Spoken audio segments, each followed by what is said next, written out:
Page number 141, Chapter 10, Habitat, Living Organisms and Their Surroundings. This is the Module 8, the last discussion of this chapter. Through this interactive video session, we are going to learn about the last type of terrestrial habitat, and that is called the arboreal habitat and the aerial habitat, about or of the different organisms. In this discussion, first we have to learn about the meaning of these two distinct words, arboreal and the aerial. Thereafter, we have to know the aerial and the arboreal habitats of different organisms, such as we have to learn about the adaptation of the orchids, and the habitation of orchids is arboreal. Similarly, we have to learn about the aerial habitat of the birds, along with the adaptations of the birds for their aerial habitat. The term arboreal refers to the habitat of tree, because the term arbor means a tree, and the term arboreal is referred to as the habitat of tree. That means when the organisms live on the tree, this tree habitation is called the arboreal habitat, whereas the term aerial is concerned with the air, and the air habitation is called the aerial habitat. There are lots of living organisms who live in the aerial habitat,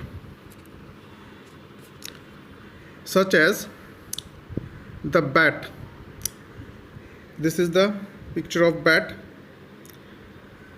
These bats are the living organism. Mainly they are called the nocturnal animal in their habit, and their habit is called the aerial habitat. Why? Because they live in the air. And they live in the air how? By hanging themselves upside down on a twig of the tree or any support during the daytime. But they are very active in the night time. That's why they are called the nocturnal animal. But during the daytime they are very much passive, not active. They remain inactive during the daytime, but they become very active in the night time. That's why the bats are called the nocturnal animals, and their habitat is called the aerial habitat, and they hang themselves upside down on the twig of the tree or on a support, mainly during the daytime. And it is very good to know that the ears of the bats are very much tuned to hear the ultrasound. That means they can hear the ultrasound wave, and their eyes can view in the dark. But we, the humans, cannot see or view anything in the dark, but the bat can see or view anything in the dark. This is the special type of adaptation of the bat. And another type of adaptation is their ears. The ears of the bats are very much tuned to hear even the ultrasound wave, but we cannot hear the ultrasound wave, we the humans.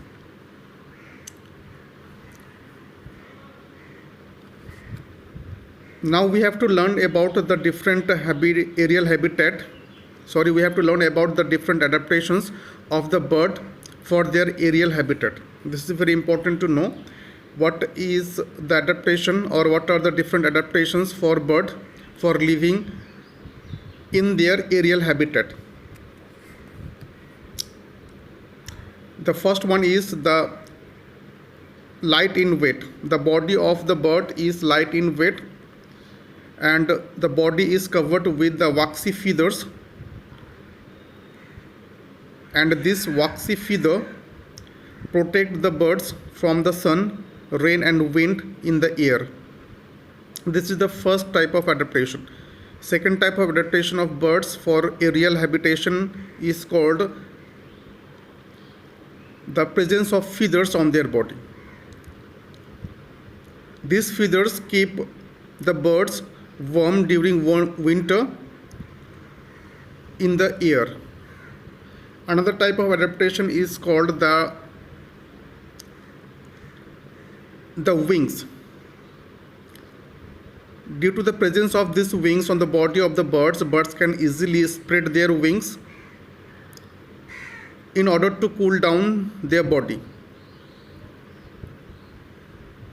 And when they are on the flight, they do not feel the hot due to the presence of these wings.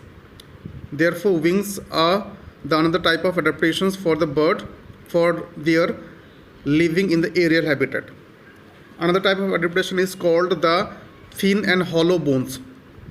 Because the bones of the birds are very much thin and hollow, along with the air cavities in the bones. That's why these air cavities presence in the bone, which are thin and hollow in nature, make the birds light in weight in the air, for which they can easily fly and easily move in the air habitat. Another type of adaptation in the body of the birds for living in the aerial habitat is the body is streamlined. That means the structure of body is streamlined. It means narrow in front and the back of the body, but cylindrical in the center of the body.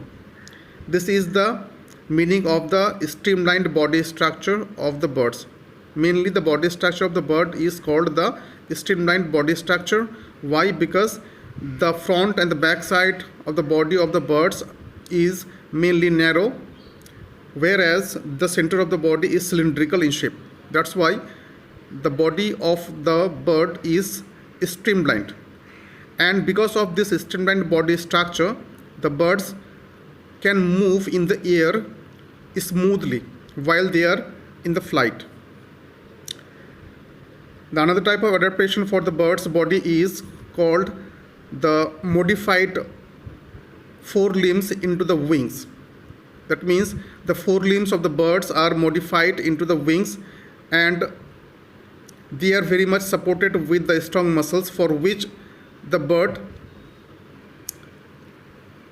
can easily fly in the aerial habitat. The another type of adaptations in on the body of the birds for the aerial habitat is called the presence of the claws. These claws are present on their feet of the birds, and claws which are present on the feet help the birds in perching in the aerial habitat.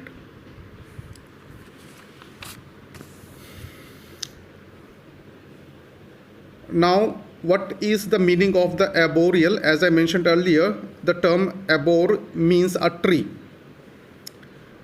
And the meaning of the arboreal habitat is the habitat where the organisms live on tree.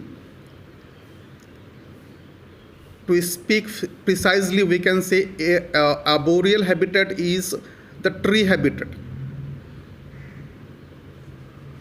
in which the living organisms live. When an organism lives on the tree environment, this tree habitat is called the arboreal habitat. Now, what are the different animals that show the arboreal habitat? Such as the birds, most of the birds and the winged animal,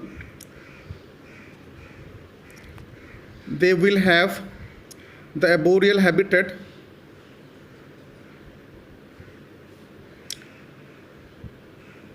Squirrel, honeybee, spider, grasshopper, monkey, etc. These are also the animals who show the arboreal type of habitation,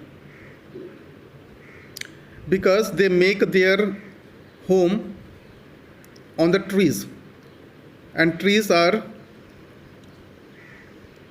referred to as the arboreal habitat for these animals. Now there are different other plants also who also show this type of arboreal habitat, such as the algae type of plants, fungi, fern, moss, etc. And they mainly grow on the moist tree trunks, and these moist tree trunks are treated as the arboreal habitat for the algae, fungi, ferns and the moss. Especially these kind of plants need humid air, and the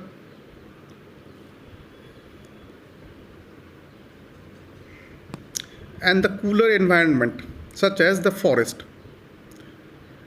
Now, what are the different adaptations for the orchids? Orchids are also the plants that show this kind of arboreal habitat, and orchids have different types of adaptations or adaptative characteristics for which they can live in this arboreal type of habitation, such as they have the hanging roots. This is the arboreal plants, orchids we can say, and they have the hanging roots on their body, and these hanging roots are spongy in structure, and for this reason the spongy tissues on the roots absorb the water for the plant from the moisture in the air, and they get the water from this spongy tissue present on the roots of the orchids. Because this spongy tissues present on the roots can absorb the water for the orchids plant from the moisture in the air. That's why this kind of plants, the orchids, are called the epiphytes. Why? Because the term epi means on or upon, and the phyte means plant. Mainly orchids grow with a bunch of special type of roots which are suspended in the air. That's why the orchids are called the epiphyte type of plants. And they are also called the green autotrophs. They can produce their own food. And orchids mainly found in the Himalayan region and in the northeastern states of the India. Why? Because the air in the Himalayan region and the northeastern state is very much humid, and the orchids need the humid air for most of the time during the year. That's why in this region, the Himalayan and the northeastern state of the India, the orchids are easily available. This is the arboreal habitation for the orchids.